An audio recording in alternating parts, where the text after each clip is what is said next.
Okay, thank you for joining. We are ready here. This is Key to Redemption, episode 27. This is called First Things First. We're learning, this is Devar Malchus, Shabbas Bereishis, and we are holding chapter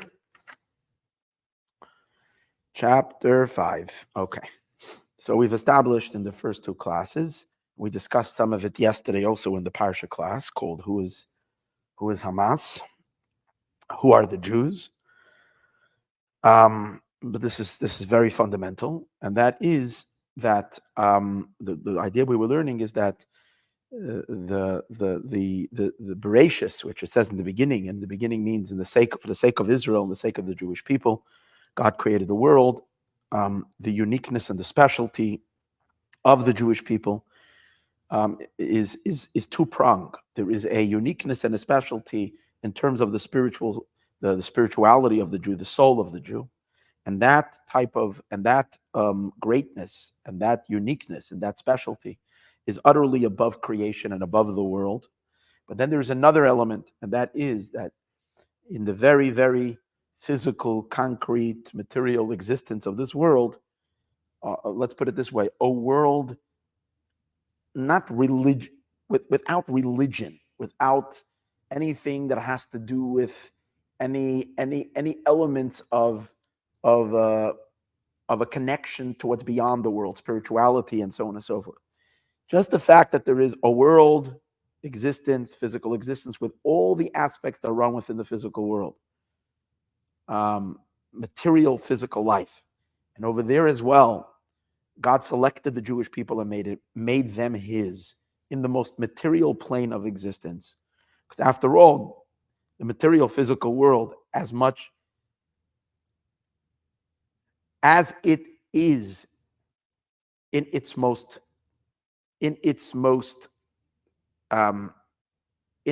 material form, in its most physical form, I mean, it has it has a relationship with God. Why? Because He's the creator. So even before we introduce anything above the world, like mitzvot and things like that, God's the owner of the world because He created it. And in that world, He embedded Himself in the world by selecting a selection within this world and claiming it His. And that is the Jewish people. Primarily, we said, the point of access in which He connects is the Jewish bodies. He connected and He said, these are my bodies, meaning these are the ones that later He's going to select these bodies so that they will do Torah mitzvot. But the first thing is, He says, these are mine, which means this is His portion within the world. And as we're going to see today, how did God reveal that unique connection that He selected is in the fact that He gave Israel a parcel of land, the Jewish people, and He said, this is your land, the holy land of Israel. This is the land that God designated to the Jewish people. In that way, He demonstrates His selection in this world. Okay. So based on this idea, we will also understand, He says in chapter 5, the first Rashi. Rashi says, again, the first comment that Rashi makes is that the Torah should have started from the first mitzvah, which is the mitzvah of setting the calendar, Chodesh Hazelachem, which is later in the book of Exodus. But why did the Torah start with the story of creation? So Rashi brings a verse in which it says, in a verse of Psalms, where it says, the power of His deed God related to His people so that He can give them the inheritance of nations. So what does that mean? And when God related to His people, which means God transmitted in the Torah the story of creation. That means the power of His actions, that the force that God made, and He brought creation into existence. He brought the cosmos and the world and the universe into existence, including planet Earth and all the billions of people that are on it. God brought us all into existence. That's the power of His actions. But why did He relate to us that He was the one who did it? What does He put that in the Torah? So that we should know something. What should we know? That the Jewish people are God's people. And that He made a selection. And therefore Rashi says like this, because one day the nations of the world are going to make a claim, and they're going to cry out on the streets of Los Angeles, of Sydney, of San Francisco, of London, of France, in all the places that the marchers are marching. And they're going to scream free Palestine. And they're going to scream that this is occupied territory. This was all predicted to us crazy, the week that all this balagan went down, all this craziness happened, that's the week we're actually reading this. The day, the day that this horrific onslaught happened was the day the Jewish people concluded the Torah in Israel. They concluded the Torah and they started the new book of Bereishis on that day. And here you have a commentary. The nations one day will wag their finger at you and they will say, you're robbers, you're thieves, you're taking land that's not yours. Jewish people have to know the answer. God is the creator of the world. He has a piece in this world. He has a piece of real estate. He has a chosen people. He took that land and he gave it to his people. In the words of the Rebbe, the novelty over here is not that the Jewish people and the Torah are above the world, spiritually connected to God in some spiritual connection and joy. No, we're not talking about that. We're talking about physical, material, physical existence in the world of real estate, in the world of people and nations having claims to land, in a world where the Jewish people could be brought up to the held at the UN or in various different places, international court, and the Jewish people could, God forbid, be dragged to court and be accused of stealing land. You've taken the land of the ancients who lived in the land before you guys came there, right? Living back then, which means we're talking about a reality that is not lofty. It's very much a question of legality in the material physical world.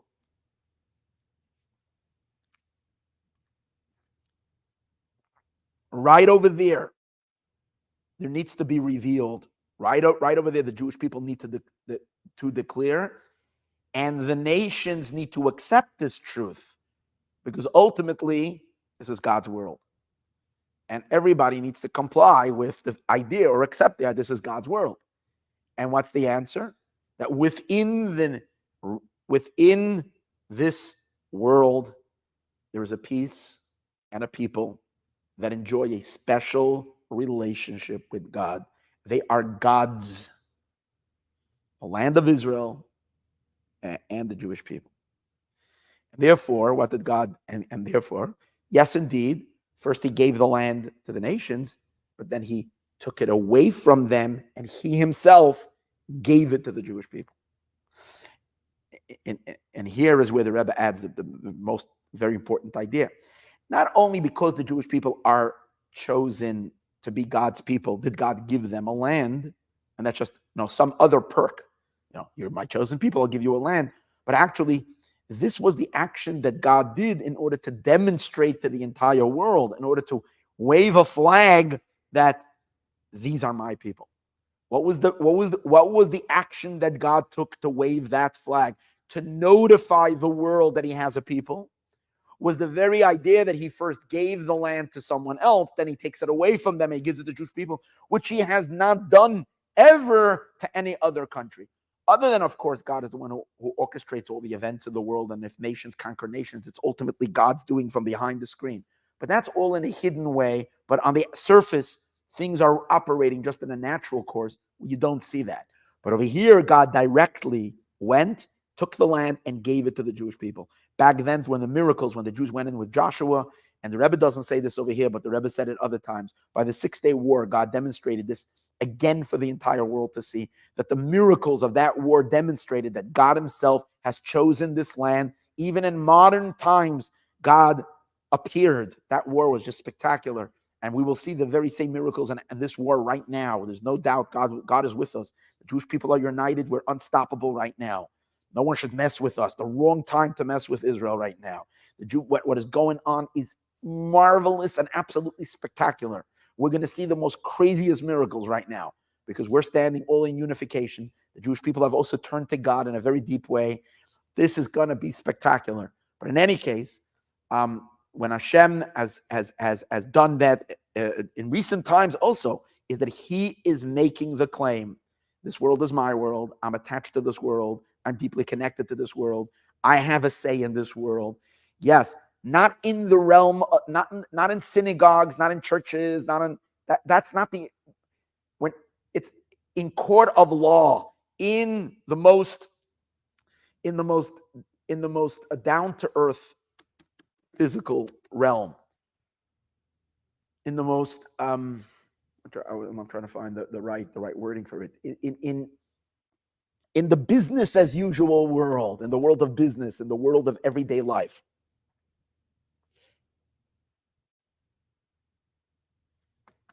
there is a creator.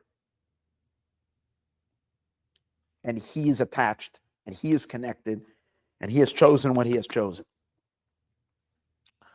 Now, to add to that, so the Rebbe continues, and he says, this theme is later brought even stronger in the end of Parshas Noach. We go to Parshas Lech Lecha. You see, the Rebbe is extending it all the way to Parshas Lech Lecha. Because in Parshas Lech Lecha, it relates the third Torah portion, how God reveals himself to Abraham, and he tells Abraham, and again, Abraham is the first Jew, and God says to Abraham, leave your land, leave your birthplace, and leave your father's home, and go to the land that I will show you. So here, by the fact that the Torah emphasizes that God is talking to Abraham and tells him to leave your land, again, God sets him on this migrant journey, migration, that he should go to the land of Israel. When he gets to the land of Israel, God then promises him that land. What the Rebbe is seeing in it is something very, very strong related to what we're saying. God is not speaking in the spiritual abstract to the holy Abraham, that is soul, who's illuminating in all the spiritual worlds above. It's not a heavenly discussion. It's a very, very grounded discussion. And you see it from the way God is telling Abraham, leave your land, leave your birthplace, leave your home. We're talking about Abraham living and being connected to a certain home, to a physical place in this world, where he lived, where he grew up, where he had connections to, where he had his local bank, and he had his local post office, and he had his everything of the material, regular, life that Abraham was living. And in that world, God says, leave that, go to the land of Israel. In other words, I am directing you as a physical human being to attach yourself to me in a physical way by going to the physical piece of land that I am telling you. And when Abraham goes to that physical territory, God makes a covenant with him, and he tells him, this is the physical earth that I'm going to give you, emphasizing that the relationship of the Jew and God, and via that God with the entire world, is not some metaphysical spiritual idea. It's something carved in the very, very substance, in the very earthiness of the world. And deeper than that. And then what does God say? And in that land, to the land that I will show you. So there's the regular interpretation. Whichever land I will show you, because Abraham didn't know where to go. He didn't have Google Maps. So he was following wherever God was showing him, or God was his GPS. But on a deeper level, the land that I will reveal you, which means I will reveal who you really are. Because as we said earlier, God reveals who the Jew is by giving him a land. Now that land was already occupied land. What do you mean? God takes Abraham and brings him to an occupied land and says, you'll settle over, but there are people living here already. You can't just come over here. The answer is, God says, here is where I am exercising my absolute right on all the real estate of the world to carve out a little piece that I say, that's my land and I'm giving it to my man. So when God is doing that, he's revealing who Abraham is. And on a deeper level, as a result of the physical connection that we have, eventually that serves as the basis to reveal the ultimate spiritual dynamics, higher and higher and higher and higher, of how godly the Jew is. But where's the point of contact? The point of contact is not in a distant realm. The point of contact is in the material physical world. And precisely in the body, and from within the body, and from our most physical aspect of our existence. From there is where the relationship is built up. So now we go to chapter 6. Based on all of this, we will understand, because this is all coming to explain the uniqueness of Shabbas Bereishis. She asked in the beginning, why do we say that the way a person establishes themselves on the first Shabbos of the year, the Shabbos in which we read Bereishis, that will affect the entire year? So he says, beautiful, based on all of this. We've set that we've already established that there are two qualities to the Jewish people. One of them is above the world, the soul connection, and one is a very physical earth connection relating to our bodies, relating to our physical existence. So, as this expresses itself in our lives, it also expresses itself in two periods of the year. During the month of Tishrei, which is a very lofty month, which is a very holy month, most of the time, we as Jews are completely withdrawn from the world. We're celebrating holiday after holiday. Even the days that are weekday are like the 10 days of tshuva, 10 days of repentance, or between Rosh Hashanah, Yom Kippur, and Sukkot, which are all like kind of very spiritual, lofty days. So we're kind of in the clouds. So what's dominating during this, and then comes the holiday of Sukkot. We're not even living in our homes. We're living in a booth, which is which is God's protection and the clouds of glory. We're completely immersed in so it's like an otherworldly experience. We've kind of been elevated to our soul. Our soul takes over. Our soul is dominant. There is no body now. There's not much physicality. We're shining with this godly, supernal, divine, transcendental light. That's the month of Tishrei. And it reaches its zenith on Shmini Atzeres and Simchat Torah. Because then it's like God says, it's only me and you together. We're dancing together. The whole world, as we know, Sukkot is a time that the nations of the world also come to the party. But when it comes the last day of Sukkot, God says to the nations, now it's just me and my people. No one else can be here. And that's what the celebration of Simchat Torah is all about. So we reach the peak of what we might say transcendence. We don't have there's not much connection to the outside world. We're swirling round and round in circles. We're jumping with each other. We're dancing with the Torah. We're holding on to it. It's almost like, as we spoke of other times, the Jew and the Torah become one seamlessly, one entity, one body. So when our entire existence melts into the divine, that's on the month of Tishrei. The rest of the year, the Jew becomes very much part of the world, very much part of time and space, very much part of the mundanity of life, which is everyday living, working, doing business, engaged in the world, very much like the Gentile. But yet, as we said earlier, that as we are and as we exist within the world, the Jew is the primary, he's the foundation stone, he's the cornerstone of all of existence for the Jewish people, for what they will do for the world. All of creation everything was created for the Torah, for the Jewish people. And that is highlighted the rest of the year. And that's tougher already. It's easier to reveal the transcendental side of us. It's harder to be embedded in the world and yet recognize and display and express the idea that I'm not just materialistic. There is a divine element to me. There's a divine choice to my body. And therefore, it's holy, it's godly. It should be expressed in everything that we do, right? It's harder. So where do we get the strength for that difficult work? And we're moving over from the month of Tishrei. We're moving into that, into being embedded and planted within the world and do our work there. Very hard. So we have Shabbas Bereishis. As we spoke earlier, Shabbos Bereishis blesses the month of Cheshvan. It also uplifts the month of Tishrei. So it fuses, it has within itself both the quality of the transcendence, because that's the month of Tishrei. It also has within itself the quality of the uniqueness of being the chosen one, being the selected portion within creation itself.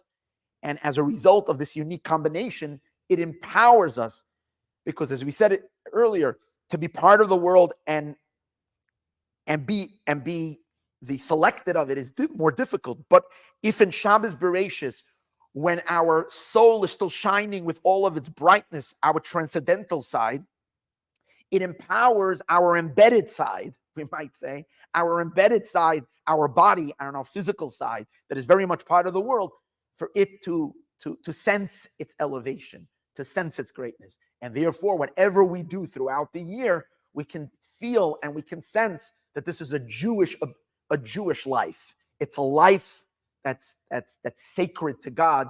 In the mundanity, it is sacred. That's the idea. And that's why it's so pivotal, Shabbas Bereishis. Based of all of this, the Rebbe says in chapter 7, that the quality of Israel as a chosen people is revealed even in this world, and even in, when we say even in this world, we emphasize not in the religious institutions of the world, but in the political institutions of the world, in the media, in the educational centers. It's in those places where this point is fought the most. But from the very fact that it's fought the most, in other words, the war against the Jews is fought in the universities, it's fought in the media, it's fought in the political arenas of the world, sadly fought also even on the streets. But it's splattered in the newspapers. It's everywhere. It needs to be recognized and appreciated because the Jewish people are at the center of all of existence, of normative everyday living. In other words, you can't live life a normal, regular, non-spiritual, just living to feed your family, to be a good human being, to be a good citizen, a good neighbor, as an American, as a Chinese, as a Japanese, as a Australian, as a Brazilian, as a Mexican, as a South African, as a Zimbabwean, whichever nationality you come from. You cannot live your life kind of ignoring the Jewish people. You cannot. Because everything, the entire world, even in its most mundane form, has a creator. And he built everything, life, material, physical life. It's rotating around Israel, around the Jewish people. And obviously we see that. We see that and when we try to turn over the subject and start talking about everything else, it keeps on coming back to this subject. It keeps on getting back to it. It just does relentlessly, does not stop. The world is busy with the Jews all the time.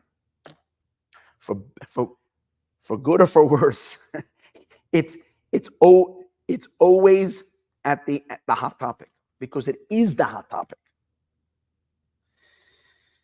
Now, how is this supposed to affect our mindset, our psyche as Jews first? Let's talk about it from the Jewish perspective. How is this supposed to affect us?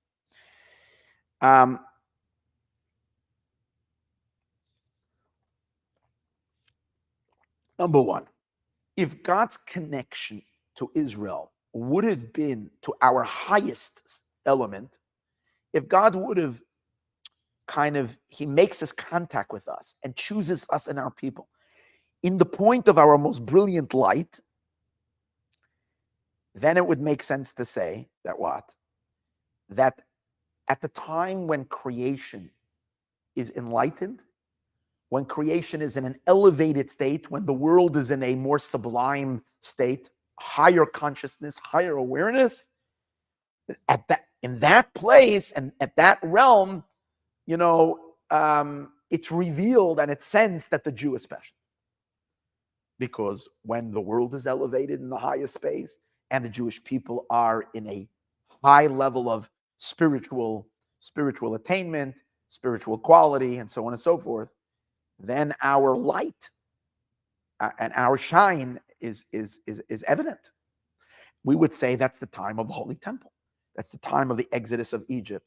The time when, after the exit, not before the exit, but the time of the Exodus, time of when the Jewish people received the Torah and all the nations came running. They heard all the sounds and they thought the world would be destroyed, like by the time of the flood. They came running, as it says, to Bilam the prophet, what's going on. And Bilam said, listen, God is giving his power. Hashem ozli amo yitain. God is giving his power, the Torah, to the Jewish people. That's what's going on. Oh, so everybody knows, wow, Israel is special. The Jewish people are special. Time when the temple stood There was such brilliant light coming from the Holy Temple. So everybody knew the Jewish people are special. And we, the Jewish people, felt that we are a special people in this world. However, the Rebbe says that's not where God made his connection. God made his connection in our lowest point. In other words, when we have nothing other than the fact that we are Jewish, and we don't even see the soul. The soul is obscured and blocked. There's nothing there. All you see is our bodies, and our bodies don't even look Jewish. Gewalt. Even when the bodies are like the most assimilated, the body don't even look Jewish. In other words, the Jews living almost like the non-Jews we spoke earlier, without any trace of spiritual refinement that comes from the mitzvot. And the world is in a very lowly material world, a world that's ignoring God, the world that's very far from any type of which is the time of exile in general, and especially certain times of exile when the darkness gets very intense. So as a Jew, let's first start with a Jew. As a Jew, we can think and feel that in this point,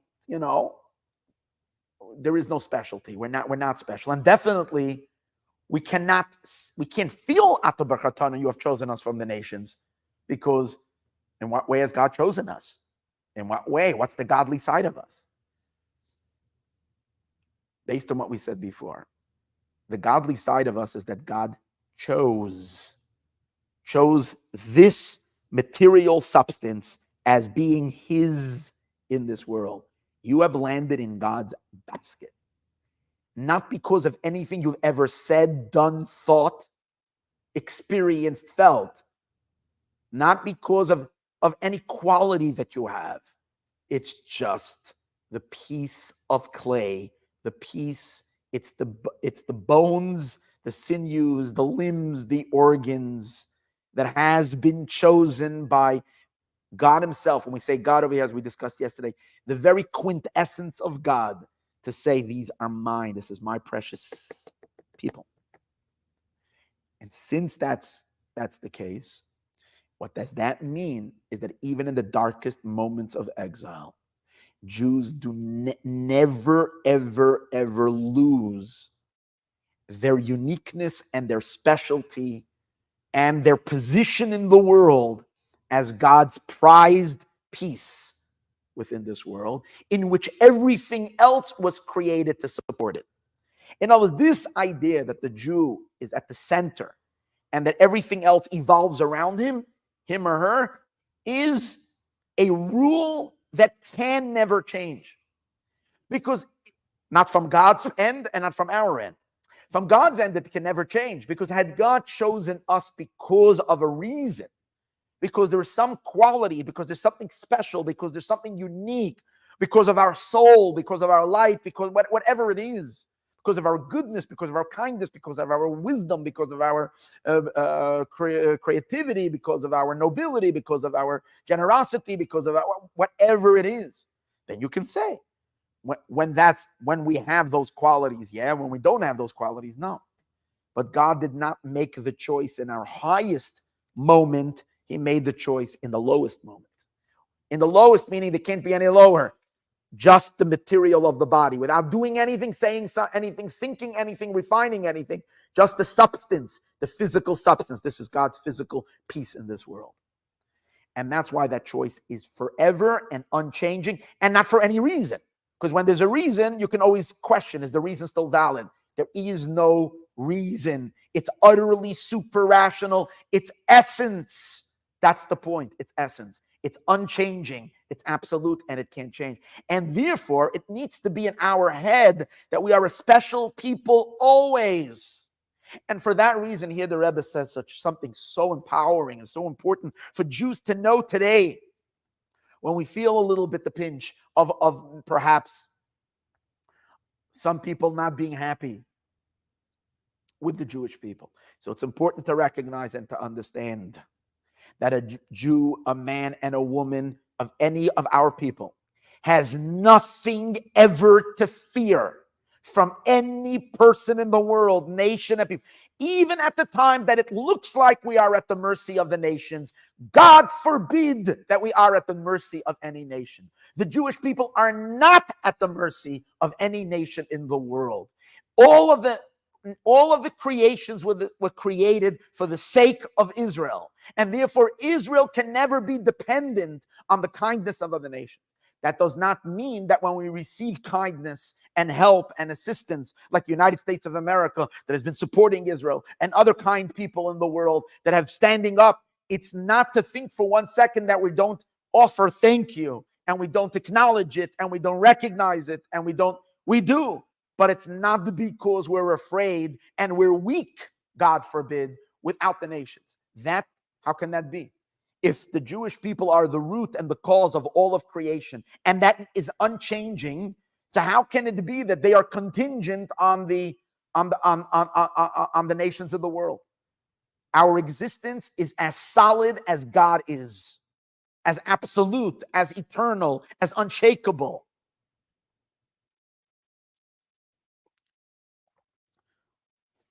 So hold it. What's with the 2,000 years of exile, of butchery, of extermination, of expulsions, of pogroms, of concentration camps, of intifadas, of massacres, which we've seen? What's that? That's not because nations have any power over the Jewish people. No one has any power over the Jewish people. That's because that's a divine decree, but not because the Jew has an authority over him. The Jew has no authority over him and her. No. And God decreed that when the Jewish people are amongst the nations, God wants you're living for whatever reason till he brings us back to our land. So during this entire sojourn through the exile, there are certain laws in place given to us by God how we must behave towards the nations. Included in those laws are that we must abide by the laws of the land. In other words, even though when we lived in Germany, we weren't Germans, and even though when we lived in Poland, we weren't Polish, and when we lived in Russia, we weren't Russian, we still have to abide by the law of the land as long as the law of the land is not interfering with Torah observance. For example, the laws pertaining to financial matters, paying taxes, doing your obligations as citizens of a certain country. So the Jewish people are obligated to respect and honor traffic laws, business laws, and so on and so forth. Why? Not because there is an authority that controls us, because no one has a right to control the Jews, because God told the Jews that this is the mitzvah of how he wants us to behave. God also decreed during the time of the exile that certain assistance the Jewish people should receive via the nations. It does not mean that the nations are the one who are, because they're kind, that's why we receive it. It's because God has chosen that this assistance that he himself is giving for his people, he decided during the time of exile that he wants to channel it through the various different nations. So the different peoples of the world could be God's agent to deliver this particular aid and assistance to the Jewish people. But it's not because we're looking at it from a very deep and true, a place of absolute truth. It might appear on the outside that Jews are kind of weak and require the assistance and the help, and because of the and God forbid the nations not come through the assistance, we would have, God forbid, been gone a long time ago. But there's always this one kind nation who offered refugee, who offered assistance or whatever. No, that's not it. Talk about the nations of the world that got involved, and because of that, the Holocaust was stopped. That was God's deliverance. The nations of the world were given the zechut, they were given the merit to demonstrate a assistance to the Jewish people in service of God. So God enabled them to do it, and they will definitely be rewarded greatly for what they have done. But not to believe for 1 second that the existence of the Jewish people is dependent on anybody, We're not dependent on anybody. We essentially don't need any favors from anybody to survive, although we are tremendously grateful when the nations in the world do their duty to God to take care of his people, of his treasure that he placed amongst the, the nations during the time of exile.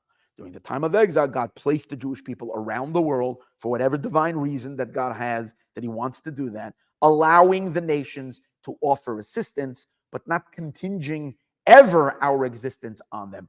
Because the Jew has to always remember that his uniqueness and specialty as God's people in this world is an eternal and unshakable and unchangeable reality forever and ever and in every circumstance in the world.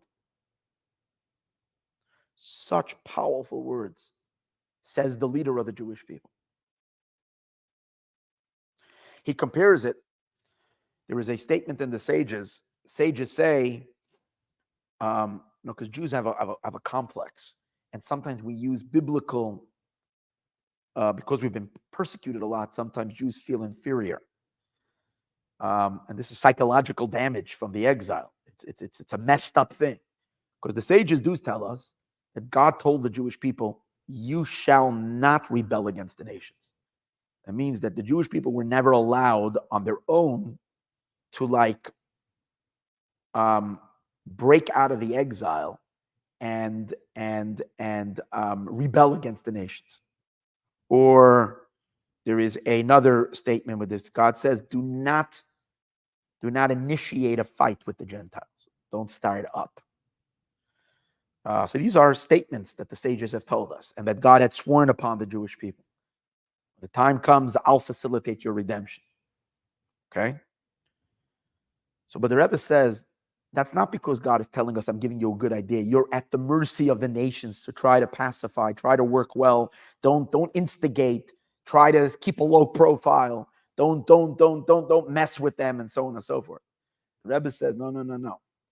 That is similar to when the words the sages use is al tizgare, do not instigate. So the Rebbe finds a parallel to that in the Torah.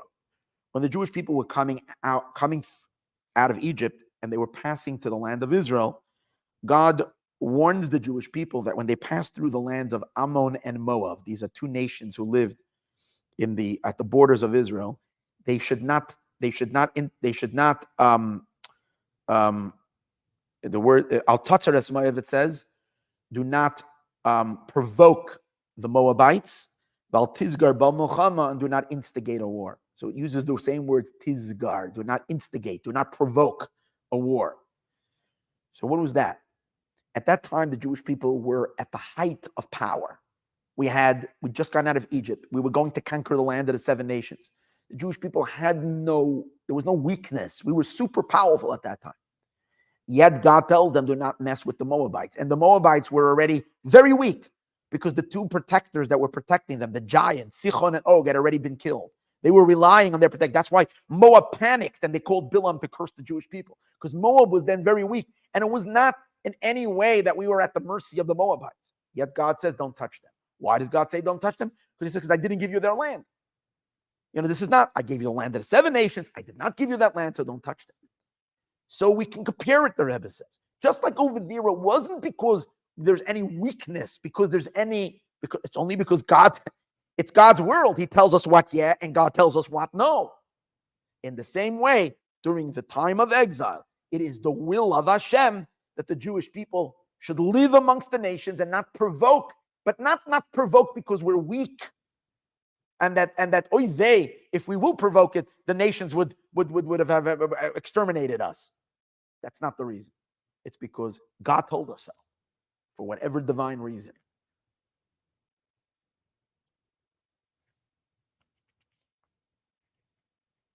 And therefore,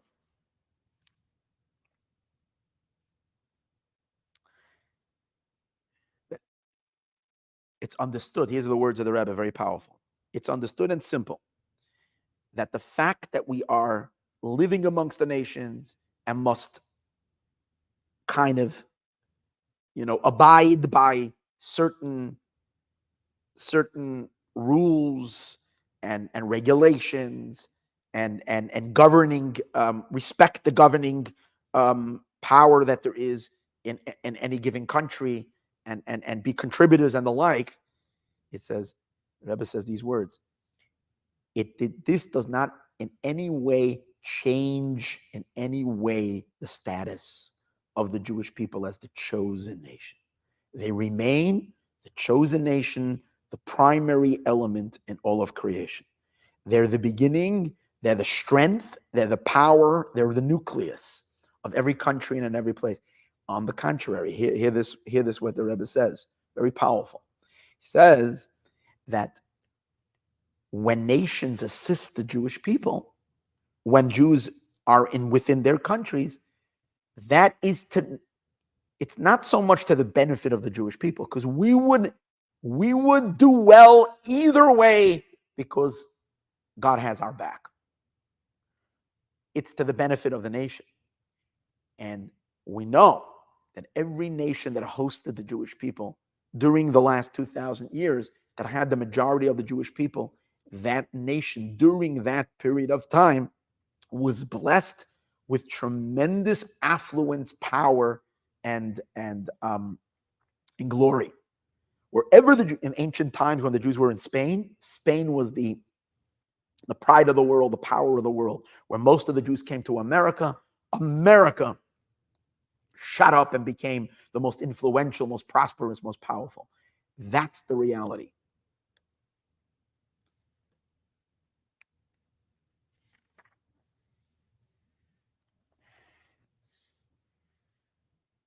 So in addition to the fact, very important to fact, that even when it comes, as we spoke earlier, to governing elements, where Jews have to live within the construct of the law of the land in any land.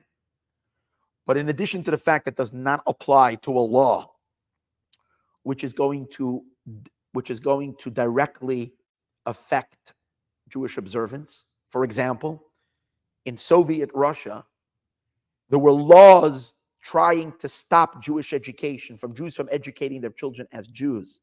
Jews did not have any obligation whatsoever to obey those laws, even while living in communist Russia, because God never gave the nations jurisdiction over the Jewish people regarding that area. God did give the nations jurisdiction during exile over the Jewish people regarding paying out taxes, regarding living, all other aspects of life, but not regarding matters of Judaism, matters of observance. So if a Jew is commanded by God to circumcise himself, all boys and babies when they're 8 days old, a country has no right to make a law that's forbidding circumcision. And if they do, a Jew should not listen, and the country is in violation of God's will if they made such a decree. And obviously it won't do good for them. Although in this world, sometimes even rebelling against God you can get away with that, but not forever, only for a little while. Obviously, we understand it. But the Rebbe says, in addition to that, so it's not only that our souls are not in exile, matters of our spirit, but even our bodies are not in exile. What do we mean by that? Our bodies are in exile in the sense that, in as much as physical life is concerned, we are required to follow the systems of the host country. However, the Jew must remember that even his body and even his material substance of his body will always remains the first and above the nations of the world. And this, that the law of the land is a law. This is not because we are essentially subservient and governed by another people, rather because this is God's commandment to us of how he wants us to behave during this time, during the time of exile. Because of our sins, this is the way God set it up. Therefore, it's understood as well, and this is what we said this earlier, but the Rebbe, I'm just going to read it over here, regarding kindnesses that the Jewish people receive through the pious of the nations during the time of exiles. And for this, I'm just quoting the Rebbe's words in English. The Rebbe said over here, it's in Hebrew. In this, we need to thank them and show gratitude. And so much so that the prophet Jeremiah says to the Jewish people that when you're going to be scattered amongst the nations, seek out the peace of the government that you're in. Pray for that government, because when she will have peace, you will have peace. So the Rebbe says, but this is not because the inferior, because of the weakness, and that we need the support of the nation because we're in exile and we're almost, God forbid, falling apart, and we need someone to hold us up. It's not because that. Quite on the contrary, there's a verse that says the kindness of the nations is a sin. What does that mean? Let's understand the deep meaning of that. It's not that the nations are doing kindness, it's sinful. It's when the nations think that they are doing the kindness to the Jewish people, that's a sin. But when the truth is revealed, that the nations are but just agents of God, which God gave them the tremendous merit that they could lend a hand to the Jewish people. It's a merit for them. If they won't do it, it will come to Israel another way. Like Mordechai says to Esther, if you're not going to go to the king, the Savior, salvation is going to come in a different route. God has a million ways to do what he needs to do for Israel. It's always a zechut and a merit that anyone in the nation who steps up to the plate during the time of need, they're recognized and rewarded for that tremendously. But it's not because the Jewish people are contingent on the nations. And therefore, when we receive assistance in matters of Torah and mitzvahs, whether it's financial assistance, the Rebbe says it's not considered even the kindness of nations, because it's the kindness of God coming through the nations, and therefore it's not a sin. It's not sinful. The nations are not sinning for doing it. We're not sinning for receiving it, because it's all the order and the funnel in which God set up the system in this world. We're all participating in the divine will, which is an opportunity during the last moments of darkness. Right now, we still have that opportunity. For who? For all those who will lend their voice and support for the Jewish people. Know that we are not dependent on anybody's advocating for us. We're not dependent on it. We will do well no matter what. Israel will crush its enemies. The Holy Temple is going to be restored. The Jewish people will be. The question, however, is nations of the world, all the Gentiles in the entire world, you have an opportunity now, which God is giving to every person in the world, an opportunity to stand up and to show support. And this is helpful. But you're actually acting as an agent of God. God is like giving you this power to do so. So when you're doing it on behalf of God, for the Jewish people. And God will never forget that. That needs to be understood. And we, the Jewish people, won't either forget that, because we're thankful that it's coming. But we're not a weak people. There is nothing as mighty and as powerful in this world like the Jewish people. Now, everything that I am saying has been proven to be true. From the fact that we are still here after thousands of years of persecution, from the fact that we have, after all the good Israel and the Jewish people keep on doing for the world, they are constantly under attack. From the fact that the Jewish people, being the minority of the minority of the minority of the minority of the minority, such a tiny little minority, are always in the headlines, are always at the core. They're always at the. This is all a clear testimony to everything that the Rebbe is saying over here. This is the truth. Okay, we're going to conclude over here. We have one more class on this. We're holding chapter 8 and chapter 9. We will do this Be'ezus Hashem tomorrow. We haven't even started Parshat Noach, but this is so vital and this is so important. Take care, everyone. Be well till tomorrow.